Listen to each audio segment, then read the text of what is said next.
એક જાગૃત નાગરિક તરીકે વૃંદાવન પાર્ક સોસાયટીમાંથી બોલું છું. છેલ્લા એક અઠવાડિયાથી ઉમિયા સર્કલથી લઈને દલવાડી સર્કલ સુધી આ તમે જોવો છો સ્ટ્રીટ લાઇટો બંધ છે.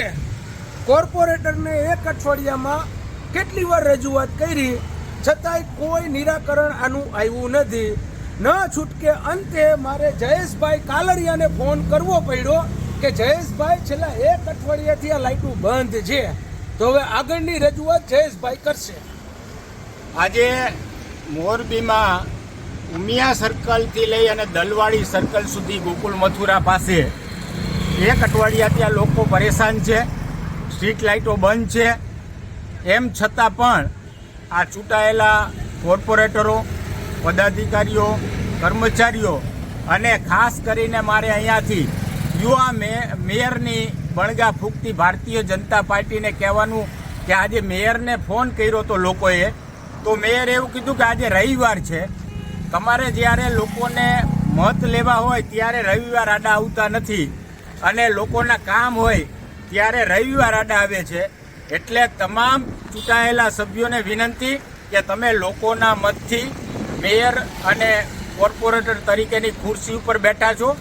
આ જ લોકોએ તમને ચૂંટીને મહાનગરપાલિકામાં મોકલા છે. એટલે લોકોની જે જીવન જરૂરિયાત વસ્તુઓ છે, જે પ્રાથમિક સુવિધાઓ છે, એ આપ સૌને વિનંતી કે વહેલી તકે આ સુવિધાઓ પૂરી પાડો.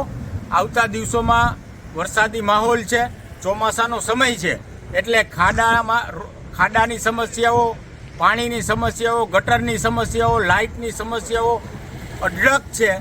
ત્યારે તમામ ચૂંટાયેલા સભ્યો અને આ ભારતીય જનતા પાર્ટીના તમામ પદાધિકારીઓને વિનંતી કે મોરબીમાં અઢળક સમસ્યાઓ છે. તમારે માત્ર તમારા પગારના ભથ્થાઓ માટે થઈને મિટિંગ કરી અને પગારો પાસ કરવા માટે નહીં, પણ લોકોના કામ માટે થઈને તમને લોકોએ ચૂંટ્યા છે ને મહાનગરપાલિકામાં મોકલા છે. ત્યારે વહેલી તકે જો આ લોકોની સુવિધાઓ પૂરી પાડવામાં નહીં આવે તો આવતા દિવસોમાં રોડ રસ્તા રોકો આંદોલન તો થશે, પણ આવતા દિવસોમાં સાથે સાથે તમારા જબ્બા ફાળવાના આંદોલન પણ અમે કરીશું.